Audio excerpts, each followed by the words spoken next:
Number 10. Room 39. One of the most mysterious places in North Korea is called Room 39. It's allegedly used to keep the elite members of North Korean society up to their necks in luxury. According to the most recent reports, about 60% of the 25 million people living in North Korea are suffering in poverty. Room 39 is responsible for keeping a small percentage of the ruling class living lives of extreme excess. All the money used to buy the ruler Kim Jong-un's fancy stuff like yachts and cars and Rolex watches apparently comes from this secret room. This is according to retired Army Special Forces Colonel David Maxwell. From what little information we have, the room was first established in the 1970s by the founding father of North Korea, Kim Il-sung. It's a separate suite in the Workers' Party building in the capital of Pyongyang. Since North Korea is unable to borrow money from the international market, the Kim family has been hard at work collecting money through mostly shady activities. Things like gold being smuggled into China, cash being made from crystal meth distribution across the globe. All these funds are massed into Room 39, where they can be laundered or otherwise used to fund the Kim family and their pals. But here's the absolute worst part about Room 39. The people working in this mysterious office to collect cash have apparently, since 2011, shipped upwards of 100,000 North Koreans to Chinese factories, logging camps in Russia, and farms in Europe. They basically sell their own people to businesses who want to use them as slaves for free labor. Number 9. Pine Gap. Pine Gap is a mysterious United States surveillance base located in Australia. It's about 11 miles from the town of Alice Springs in the Northern Territory, operated by both Australian and United States military. It's been active since 1988 under the official name the Joint Defense Facility Pine Gap. But nobody knows exactly what goes on inside of this secret base. We know it's run in part by the CIA, the NSA, and the NRO. We also know that there's a supercomputer complex inside the base that boasts a whole heap of radio dishes capable of surveilling pretty much the entire world. United States spy satellites are controlled from the base, particularly ones operating over Russia and China. The base started out as a place where the US military could keep a watch on Russia and detect whenever they launched nuclear weapons. But since the end of the Cold War, it's unclear what the main goal of the facility is.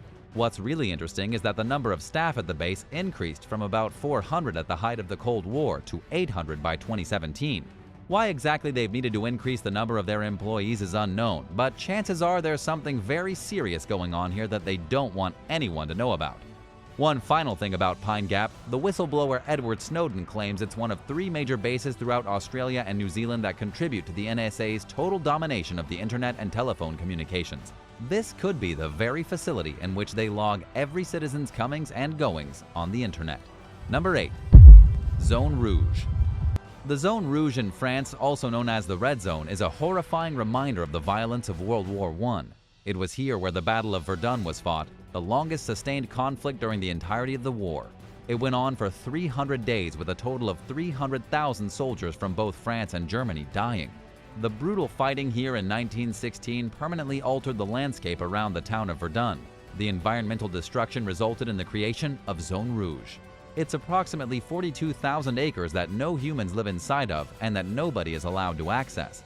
Before the war, the Zone Rouge was farmland. According to British historian Christina Holstein, there was a peacetime garrison here with 66,000 men. But then when the war started, it turned into a not-so-peaceful garrison. Millions upon millions of artillery shells crashed into the land here. So many pieces of artillery fell that the trenches were obliterated. By the end of the war in 1918, the cost of rehabilitating the land was just too much for the government to shell out. They relocated all the people who used to live in the area and made it a forbidden zone. One of the issues is that there are still unexploded shells here. So if you were to wander around Zone Rouge, you could literally step on an explosive and blow yourself to pieces. Suffice it to say, it's not the most popular tourist destination in France. Number 7. Majgori. Majgori is a secret town in the Republic of Bashkortostan, Russia. Well, it's not that secret considering we know it exists. It's just that we don't really know what's going on inside of it. The town is located deep in the Ural Mountains near Yamantau. It was originally founded back in 1979 to house people working at the extremely secret base on Mount Yamantau. The city itself was part of a construction project in response to the nuclear firepower being accumulated by the US. The Soviets wanted a nuclear stockpile of their own, and they wanted it out of sight of spy satellites. So they sent tens of thousands of people to the remote city and put them to work. They constructed an underground facility where the US couldn't spy on what they were doing. But since no outsiders have ever been into the base, we don't know how big it actually is or what's really happening inside of it. It might have been used as a nuclear bunker for military officials. It could still be used as a vault to house the most precious Russian treasures. Or it could just be full of food storage. Over 40 years later, the town of Majgori is still forbidden and has a restricted status. Even in the age of information, we just don't know what's happening inside this mystic Russian town. Do you have any ideas? Let us know in the comments section down below, and if you're liking this video, be sure to hit the thumbs up and subscribe buttons if you haven't already. Number 6. Abandoned Submarine Base. A top-secret abandoned Soviet submarine base that was hidden from the public for decades is now a museum. Take a look inside. Located in the small Crimean town of Balaklava on the sea, there's a secret Soviet submarine base hidden underneath an astounding 400 feet, 122 meters of rock. At one point, this was the largest secret military base anywhere on the planet. It was meant to be the location for the USSR's naval operations, so well disguised that nobody could see what the Soviets were doing. The small port city had already been a military outpost for hundreds of years. It wasn't a huge stretch to carve out the rock and turn it into a base like in one of the James Bond movies. The main purpose of the base was to maintain the Black Sea Fleet. However, it was also completely ready to shield the most important people in the Soviet Union in the case of nuclear war. It was built under the direct orders of Joseph Stalin to be indestructible. It took 4 years to build the base. Over 120 tons, 240,000 pounds of rock needed to be removed so that the tunnels were accessible by water channels. There were about 1,500 military personnel working at the base at any time, with enough supplies to keep the base running for a full 30 days in case of a nuclear lockdown. Fortunately for everyone, nuclear war never came, and the base just kinda stopped being useful. It was abandoned by 1993 and decommissioned. Then in 2000, the Russians handed the base over to the Ukrainian Navy, who opened it up as a museum to the public. Once a forbidden place, it's now an open museum for all to see. Number 5. Dulce Base. There might be a secret underground alien base in New Mexico near the small town of Dulce. This little spot on the map can barely even be called a town. It doesn't even have a single traffic light. But according to rumors, there's an enormous underground facility beneath the small town. It's where government officials experiment with alien technology. Some even believe there's an entire world hiding beneath the town, filled with aliens and futuristic tech. Unfortunately, there's absolutely no substantial evidence that this place even exists. Just the word of conspiracy theorists. But there could be some truth to the story, seeing as rumors of a secret base go all the way back to the 1930s. The suspicion of aliens in New Mexico came into the public spotlight in the 1970s when unexplained cattle mutilations began to happen in the area. According to an article from the Santa Fe, New Mexico newspaper, a police trooper named Gabe Valdez said the cattle mutilations were not done by any kind of predator, especially since the police found gas masks, glow sticks, and other mysterious objects near the dead cows. We still don't even know if there really is a base here, but ever since the 1930s, there have been UFO sightings above the town, unexplained phenomena, and mysterious people in military vehicles coming and going. Number 4. Metro 2. There's a secret subterranean world beneath the streets of Moscow. It began being carved out in the 1500s and has continually been excavated ever since. The ruthless leader Ivan the Terrible allegedly made an underground torture chamber and then killed everyone who worked on it so that its exact location was lost. Catherine the Great dug a network of underground tunnels as part of the project to expand Moscow. Today there are at least 15 levels beneath central Moscow, going as far as 2,100 feet, 640 meters below the ground. Moscow developed their immense public metro system starting in 1931. Under the rule of Joseph Stalin, a secret metro line was installed, completely forbidden to the public. It's called Metro 2, and it was apparently linked directly to Stalin's suburban residence, to command bunkers, and to other important military facilities. Nobody knows just how far this secret metro system goes or if it's still in use today. Rumor has it that the secret metro is now linked to the Kremlin, to a special government airport, and the Russian Security Services headquarters. Number 3. Mount Weather. Mount Weather is one of the most secure facilities anywhere in North America. It's actually called the Mount Weather Emergency Operations Center, and it's a special relocation site where the most important people will be evacuated to in the case of a national emergency. This includes high-level civilians and military officials. Located in Virginia, the entire site is 564 acres. It's currently used as the operational center for FEMA, but the Department of Homeland Security also has offices here. And when the Department of Homeland Security is involved, anything goes. The facility was first built during the Cold War. It comprises 2 major sections. There's the FEMA complex, which is above ground, Then there's an underground facility that is significantly more secretive than the rest. It apparently has its own leaders, its own police force, and even its own internal laws. It's like a forbidden city that only the richest and most powerful people in the country are allowed to visit. There's a hospital, a crematorium, a television studio, and an emergency power plant. The facility can accommodate at least 2,000 people, though there is allegedly an even more secret part of the bunker reserved for the president and the members of the Supreme Court. Number 2. Issa Grand Shrine. Located deep in the sacred forest of the Mie Prefecture, the Issa Grand Shrine is the most important Shinto shrine in all of Japan. It's dedicated to the sun goddess Amaterasu and has an adjoining shrine dedicated to the food goddess Toyuke.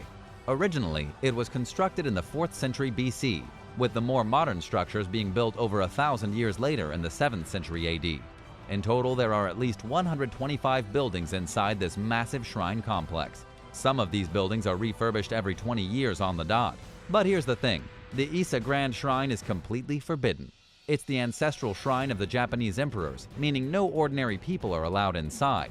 Millions of locals and tourists go to the shrine every year to take pictures, but they're not actually allowed beyond the fence. All they're able to see from outside are the thatched roofs. It's the emperor and the highest-ranking members of society who are allowed to worship here. To make the Issa Grand Shrine just a little more mysterious, it's also said to be the home of the Sacred Mirror, Japan's equivalent of the Ark of the Covenant. It's the most important relic of the Shinto religion. The mirror was allegedly created by a deity known as Ishikori Dome and has been passed down through centuries of imperial rulers. Number 1. Jiangsu National Security Museum. There's a museum in China that you're not allowed to go to. It's called the Jiangsu National Security Museum, and for reasons of national security, no foreigners are allowed. The museum is in the city of Nanjing. A spokeswoman recently told the Associated Press that the reason foreigners are not allowed is that there's sensitive spy information housed within the museum that can't possibly fall into enemy hands. So what exactly do they have in here that's so special? There are apparently 4 halls that display a long history of Chinese security and equipment going back to 1927. But the truth is that none of this stuff is that secret. They have tiny pistols disguised as tobacco pipes, a pocket calculator that doubles as a radio microphone, and examples of wiretapping technology. All of this stuff is ancient and really couldn't have any impact on national security.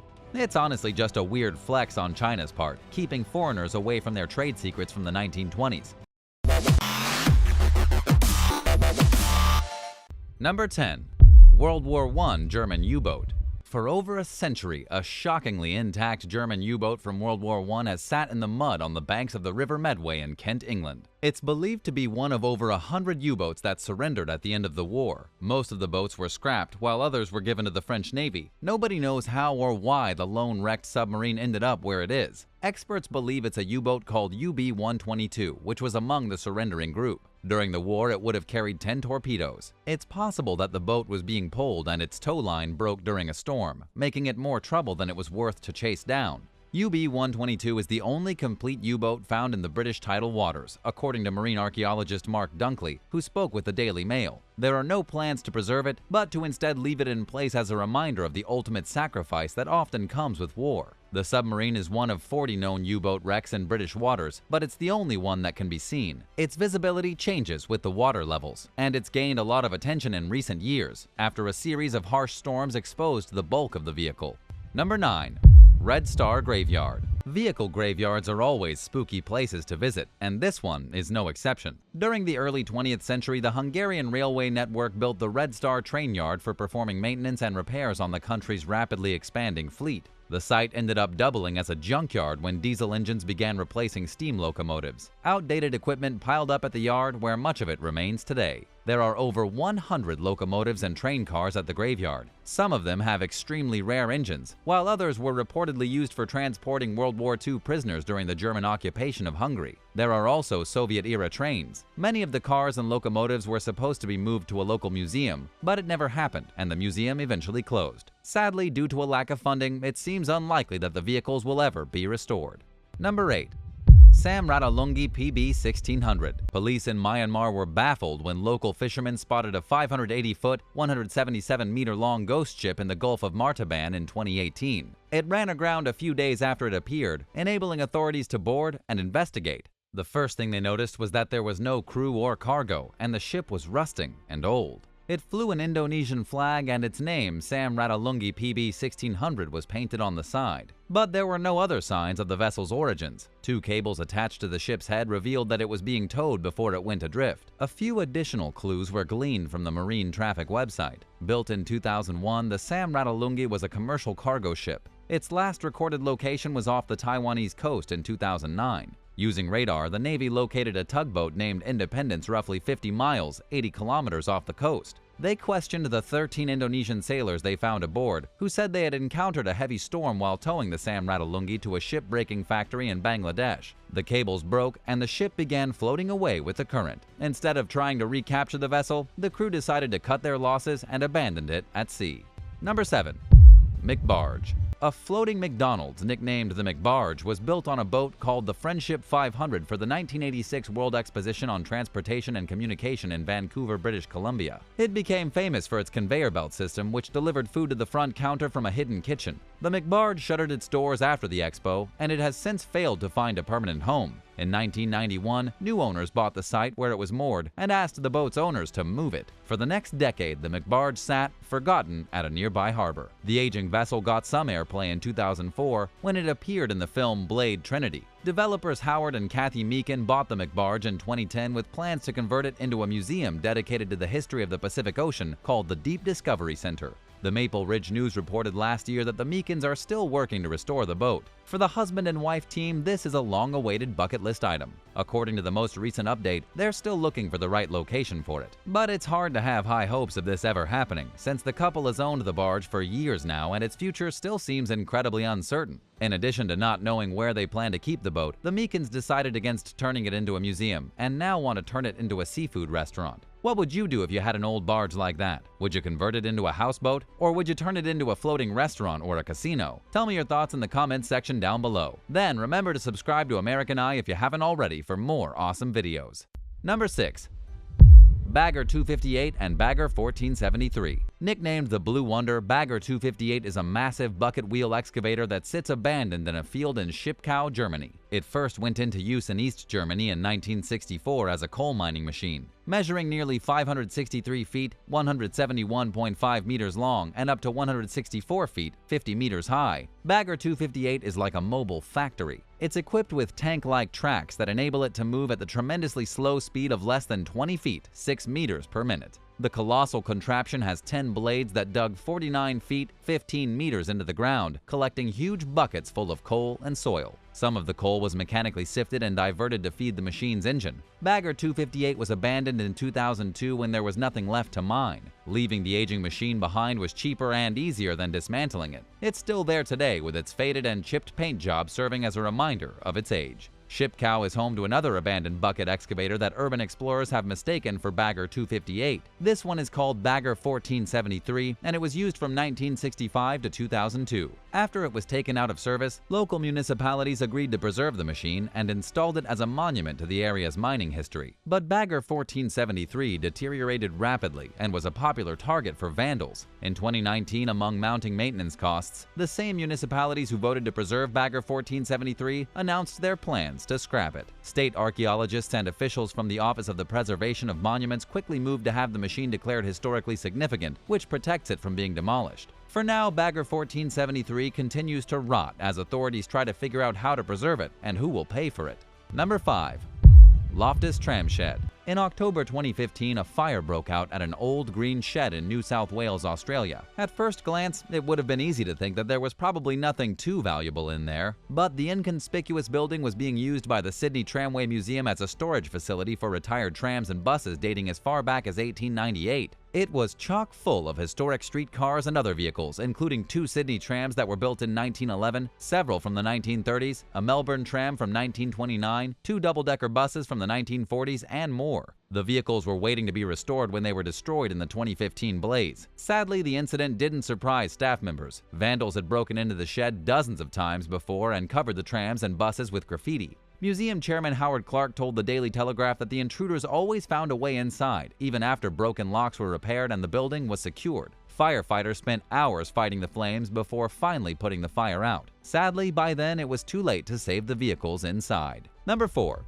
TSS Duke of Lancaster. Built in 1956, the TSS Duke of Lancaster was a passenger ferry and cruise ship for British Railways. It shuttled commuters between Lancashire, England and Northern Ireland, and its leisure destinations included the Scottish Islands, Belgium, Denmark, Netherlands, Norway and Spain. During the mid-1960s, the Duke of Lancaster ended its cruise services and was converted into a car ferry in order to keep up with competition. When renovations were complete, the boat held up to 1,200 passengers and 105 cars. In 1979, it was sold to a company in North Wales that planned to turn it into an arcade called the Fun Ship. The leisure center closed in 2004 amid ongoing legal battles with local councils who opposed the business. Subsequent owners faced similar issues and also walked away from any plans they had for the ship. The Duke of Lancaster has been in the same spot for over 40 years now. It's rusting out and deteriorating and becoming more of an eyesore than it probably would be as a functioning business. In 2012, the games left behind from the vessel's days as an arcade were sold and removed. Around the same time, graffiti artists were invited to make their mark on the Duke of Lancaster, presumably because looking at graffiti beats looking at rusting out, dilapidated ships.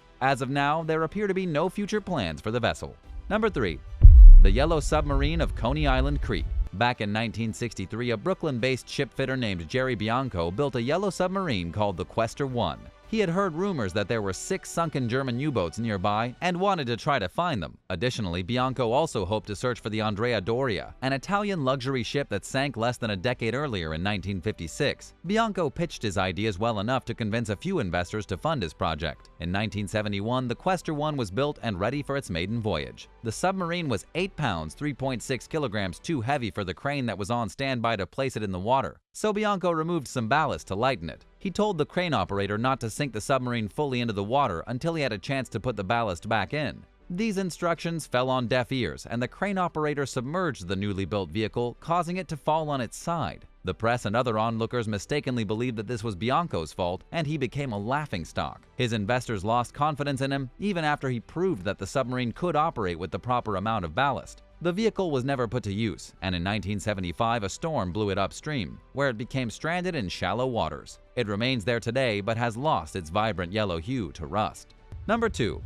Ghost Ship Hotel. On the island of Koh Chang in the Gulf of Thailand, there's an eerily pristine abandoned resort with an abandoned cruise ship docked along the shore. Dubbed the Galaxy, the 70-story, 70-bedroom vessel functioned as one of the resort's hotels. During its heyday, the Koh Chang Grand Laguna Resort was supposedly a 5-star luxury destination, but it closed for unknown reasons, leaving behind the Galaxy and several smaller structures, including chalets and fishing boats. After visiting the site in 2017, travel blogger Messi Nessie wrote that some of the resort's buildings seem strangely well maintained while others have fallen into disrepair. There are still a few staff members on site, including a security guard who collects entry fees from curious explorers who want to look around. People who visited gave mixed feedback, with some saying that the guard is friendly, while others claim he's rude and likes to haggle over the entry fee. Some of the more daring tourists snuck onto the site and accessed the inside of the boat through an unlocked entrance in the back. Images captured by photographer Emily Dian Ibarra show run-down rooms with stained carpets, stray animals, and old beds. There's no electricity or running water, and the ship is dark and soggy. Inside the office, there's an open cabinet full of keys, as if a front desk employee had left in a hurry one day and never returned. According to one Reddit user, the Galaxy originally served as an actual cruise liner and was abandoned before being repurposed as a floating hotel. Locals refer to it as the ghost ship because several people supposedly committed suicide by jumping off it in the past. Whether or not this is true, the vessel is undeniably creepy. Number 1. Space Shuttle External Fuel Tank. Space relics are always some of the coolest things you can own, but what happens when you can't get the monstrous machine into your museum? From 1977 to 1980, NASA used a full-scale model of an external fuel tank for its Space Shuttle program tests. After that, the 154-foot-long, 47-meter object was put on display in Mississippi, then at Kennedy Space Center in Florida. It remained there until 2013 when NASA began selling off old space equipment from the discontinued Space Shuttle program. The winning bidder lived in California, but they changed their mind when they realized how hard it would be to move such a massive object across the country. So the fuel tank was awarded to the second top bidder, the Wings of Dreams Aviation Museum in Keystone Heights, Florida. Volunteers generously transported the gargantuan hunk of metal using cranes, a barge, and 2 tugboats. They left it on the docks in Green Cove Springs with plans to move it to the museum a few months later, but that never happened. It would be impossible to move the fuel tank on land without closing two state highways and taking down street signs and electrical cables. Accomplishing this would not only be a logistical nightmare, it would be incredibly expensive, and the Wings of Dreams Aviation Museum did not have a sponsor for the last leg of the fuel tank's journey. Consequently, it's still at the dock in Green Cove Springs, and there's no saying if, when, or where it will be moved. Number 9. Operation Whitecoat. Between 1954 and 1973, the U.S. Army carried out a top-secret biomedical research program called Operation Whitecoat. The operation aimed to test vaccines against biological weapons on soldiers. Most of the volunteers who participated were medics in training, and they were all conscientious objectors, meaning they claimed that they had a right not to participate in war based on their religion or belief system. They chose to join the program as an alternative to possibly going to war. More than 2,300 participants were members of the Seventh-day Adventist Church. These devout soldiers took the commandment, "Thou shalt not kill," seriously enough to willingly become guinea pigs for the experiments. Others chose to volunteer as a way to stay out of Vietnam. What would you choose? The participants were infected with dangerous bacteria, including tularemia, also known as rabbit fever, and Q fever. Both diseases come with severe symptoms and were among experts' top choices for pathogens that they thought an enemy might try to use to infect American troops. Nobody died during Operation Whitecoat, but volunteers reported feeling very sick with fevers, chills, and severe body aches. As unethical as the program might sound, it helped to create vaccines that are still in use to this day. And all the test subjects gave what's called informed consent. In other words, they knew what they were signing up for and were allowed to consult outside sources, including clergy and doctors. You may be surprised to learn that the U.S. Army Medical Research Institute of Infectious Diseases, USAMRIID, and civilian research centers still perform tests on human subjects. After all, there's no way to know if a medication or vaccine will work without testing it out on people first. Number 8. Plutonium experiments on humans. When scientists began experimenting with radioactive elements like plutonium, polonium, and uranium as part of the Manhattan Project, they didn't know what the possible health effects on humans were, and by 1944, they realized it was crucial to find out. The following year, scientists injected plutonium into a car accident victim in Oak Ridge, Tennessee. Their goal was to see how long it took for the person's body to get rid of the substance. Similar experiments followed, and they were carried out in strict secrecy. Altogether, 18 patients were injected with plutonium, 6 with uranium, 5 with polonium, and 1 or more with americium, according to the Atomic Heritage Foundation. The experiments took place at hospitals in Oak Ridge, Tennessee, Rochester, New York, Chicago, and San Francisco. Sadly, it's likely that most or all of the subjects were unaware that they were being tested on. The program lasted until mid-1947, but information about the tests did not become publicly available until 1995, when they were published courtesy of the U.S. Department of Energy. In hindsight, many modern experts question the effectiveness of the experiments, which lacked consistency and follow-up research. Not to mention, there are numerous ethical concerns surrounding a project that involved injecting radioactive substances into humans. These drastic lengths exemplify the high level of paranoia that plagued the government and civilians at large during the Cold War. People were terrified of the possibility of nuclear war. This widespread fear certainly doesn't justify performing dangerous experiments on people, but it may help to explain what drove leaders and officials to such extremes. Do you think this project has long-lasting effects passed on to generations today? Let us know your thoughts in the comments below, and don't forget to subscribe if you haven't already. Number 7. MK Ultra. The American government was rife with paranoia during the Cold War. So much so that the Central Intelligence Agency, CIA, became convinced that communists had developed a secret drug or technique for controlling people's minds. Officials believed that Soviet, Chinese, and North Korean agents were using the alleged weapon to brainwash American prisoners of war. This obsessive fear prompted the CIA to launch its own search for a mind control drug, which it hoped to use on Soviet bloc enemies. Like something straight out of a sci-fi horror film, the top-secret project, dubbed MK Ultra, ran from 1953 to 1973. Over 150 experiments were performed on humans, including psychedelic drugs like LSD, electroshock, paralyzing agents, and more. The study's leader, chemist Sidney Gottlieb, aimed to first destroy the subject's existing mind, then implement a different way of thinking into the newly created void. Many of his sick tests were carried out on unsuspecting prisoners at jails and detention facilities in the U.S. and abroad. Under MK Ultra, the CIA employed a program called Operation Midnight Climax. Prostitutes who were on the government's payroll lured customers to CIA houses, where agents experimented on them with different substances. Speaking with National Public Radio, NPR, journalist Stephen Kinzer explained that it's impossible to measure the full extent of the damage that MKUltra did to people's lives, since it was highly classified. When the project came to a halt in 1973, the CIA destroyed most of its records. But the highly unethical and illegal operation undoubtedly killed some people and ruined others' lives. A journalist named Seymour Hersh exposed the project in 1974, and an investigation was launched. The findings led then-President Gerald Ford to issue an executive order banning intelligence agents from experimenting with drugs on human subjects without consent. Number 6. AntiSleep Experiments. For many of us, there just aren't enough minutes in the day to do everything that needs to get done. So we push for more energy and sometimes even fight sleep to squeeze in as much into our day as possible. But going to sleep when you're tired isn't always an option for soldiers. For this reason, the military has a long history of doing anti-sleep research. To help troops stay awake, their superiors used to give them amphetamines. In recent years, the American Armed Forces has tested a different drug called modafinil, which keeps a person awake and alert for long periods of time without the ill effects of amphetamines. Also known as Provigil, modafinil was developed in France as a treatment for narcolepsy and daytime sleepiness. The U.S. Food and Drug Administration, FDA, approved it in 1998. Military officials have praised it as a so-called superdrug for its ability to keep soldiers awake for as long as 40 hours with no bad side effects. The U.S. is not the only country that experiments with modafinil. South Korea, Taiwan, India, and France are among others that are eager to maximize the drug's benefit. As dangerous as it may seem to distribute these go pills, it's a better alternative to some of the things the military has experimented with in the past.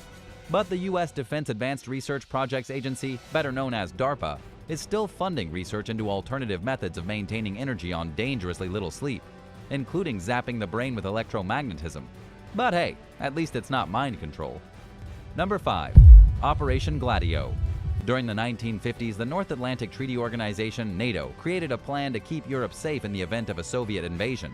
Codenamed Operation Gladio, the project formed several top-secret armies, or stay-behind organizations, in Italy, France, Belgium, and other NATO countries, as well as some neutral countries. Simply put, the program emphasized an armed resistance against Soviet takeover. In some cases, this meant hoarding ammunition and committing espionage. The Central Intelligence Agency was involved, and to this day, the agency's activities in the program are unclear. Some researchers speculate that the organization harassed left-wing and communist groups in certain countries, which would have gone against Operation Gladio's objective to form stay-behind groups and nothing else. Operation Gladio was so secretive, even some top government officials were unaware that their country had a clandestine army that was ready to fight back if the Soviets overstepped. Former Italian Prime Minister Giulio Andreotti was the first public figure to acknowledge that his country had a secret Cold War army. In the years since he divulged the information in 1990, the documents surrounding Operation Gladio were declassified. But because the CIA was involved, it's entirely possible that some of the records were destroyed, since they have a reputation of doing that. It's therefore unlikely that we'll ever know all the details surrounding this clandestine international military project. Do you think there's an army of secret assassins like Black Widow from the Marvel movies still around, just in case? Number 4. Operation Washtub. Also known as the Stay Behind Agent Program, or STAGE, Operation Washtub was the brainchild of the Air Force and the Federal Bureau of Intelligence, FBI. Created in 1950, the plan was to formulate an intelligence unit that was prepared for a Soviet invasion into Alaska. Known as Operation Washtub, the covert program involved training ordinary citizens in coding, decoding, gathering intelligence, maintaining hiding and escape facilities, and other espionage techniques. In total, 89 civilians were more or less prepared to spy on the Soviets if they entered Alaska. They were chosen for their ability to blend in with the local population and not become obvious targets of the Russians. The agents lived in several cities throughout the state, including Anchorage, Fairbanks, Palmer, Big Delta, and Cordova. Each agent was trained on their own and didn't know about each other's involvement in the program. They were supplied with equipment that was meant to keep them alive in the event of an invasion or disaster, including a rifle, a pistol with a silencer, a camera, rope for climbing, and other items. Thankfully, they never had to put their acquired skills to use before the FBI abruptly ended its involvement with the program in 1951. Declassified documents about Operation Washtub do not explicitly reveal the agency's reasons for leaving. Correspondence dating back to that time shows that J. Edgar Hoover, who was the FBI's director at the time, ordered his personnel to get out at once. He reportedly feared that the agency would be humiliated in some way by being part of the project if the Soviets invaded. Operation Washtub continued for another 8 or so years without the FBI's involvement. It ended in 1959 due to the costs of maintaining equipment, funding for agents, and survival caches. Number 3. Project Iceworm. During the Cold War, the United States Army hoped to build a network of hidden nuclear launch sites beneath the Greenland ice sheet. Their objective was to store medium-range missiles that were capable of hitting the Soviet Union. To study the feasibility of this vision, the Army launched a covert project called Camp Century in 1960. Its alleged goal was to build affordable ice-capped military outposts in northwestern Greenland. But its real purpose was to conceal the true mission, called Project Iceworm, from the Danish government and the rest of the world. A team of engineers dug 21 trenches with arched roofs and filled them with pre-made buildings. Spanning 1.9 miles, 3.1 kilometers, they built tunnels that basically led to an underground city that had a hospital, theater, shop, and even a church. Around 200 people lived in the subterranean settlement. Ice core samples showed that the glacier was traveling much faster than anyone had realized, and it was squeezing the tracks that carried the missile train. Within 2 years, it would destroy the tunnels and stations. The site was evacuated in 1965 and the project was officially canceled. But a 2016 study showed that if the waste isn't cleaned up, it'll start to leak into the surrounding environment by the year 2100. Please, do something and save the planet. Number 2. Soviet Cruiser Murmansk. The Murmansk was a Soviet cruiser or warship that was built during the early 1950s. In 1994, the ship was sold to India for scrapping, and plans were made to tow it there from the Arctic Ocean. Shortly after leaving its point of origin in Norway, the cable of the tugboat that was towing the nearly 40-year-old vessel snapped. The Murmansk sank near the small Norwegian town of Sørvær. A photograph from the ordeal shows the ship in seemingly perfect condition, but with a heavy list. It remained in place for several years and became a tourist attraction for visitors, but a growing concern for fishermen and environmentalists has happened. Experts assumed that storms would destroy the ship, but it remained in one piece until 2009, when the Norwegian government paid to remove it. The project was easier said than done, as engineers learned when they realized that the wreck was too damaged to be floated or towed. Instead, the demolition company built a breakwater and dry dock around the vessel, which allowed it to dry up. Construction crews then took the Murmansk apart piece by piece. Demolition began in 2012 and was finished the following year. The presence of radioactive substances like polonium was ruled out, but some researchers suspect the findings were inaccurate. Either way, we'll probably never know for sure since the ship was broken up and recycled. Number 1. Project 1794.